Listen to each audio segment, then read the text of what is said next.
It's never too late to start preparing for the worst case scenario. This is the International Energy Agency's simple message to Europe. This year, European countries filled their storages to the brim, largely with Russian gas. This Russian gas will run out by spring next year, and Russia won't resume supplies to Europe. The global energy markets are tight, and supply is constrained. Countries fight brutally on the spot markets to get a hold of LNG. Basically, Europe will not have Russian gas to fill its storages next year, and that is worrying the International Energy Agency.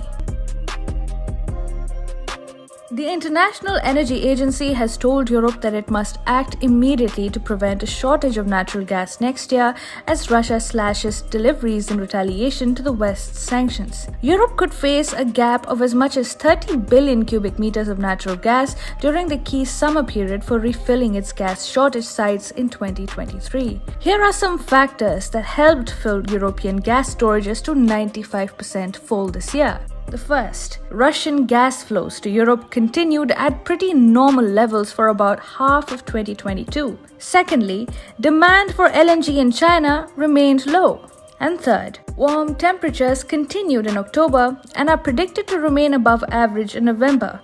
This has helped lower gas demand in a crucial period, maintaining gas storage levels, but not for long. These factors are not static and will most certainly change next year. Here's how. Russia completely stopping gas supply to Europe will create a gas supply deficit of 30 billion cubic meters for Europe. There's no way Europe can find alternate LNG sources of such gigantic volumes elsewhere. Demand for LNG within China will very likely rise as well, creating stiffer competition for LNG supplies. China will also stop reselling Russian gas to Europe since it will require all of it for domestic uses, which we are already seeing.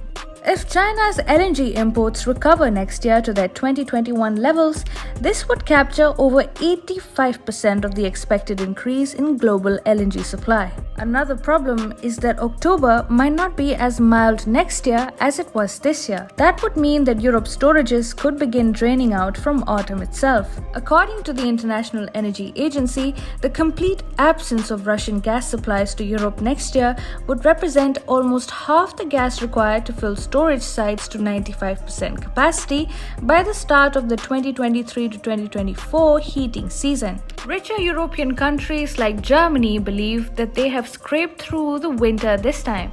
However, an extremely cold winter season, sabotage of energy infrastructure, and other unforeseen circumstances could derail Europe's plan for the immediate winter season as well. Next year will definitely be a tough one for Europe, as it will have to desperately seek LNG supplies from wherever it can get them. The troubling part is that such measures won't be able to make up for the loss of all Russian natural gas supplies to Europe. How will Europe survive the coming winter?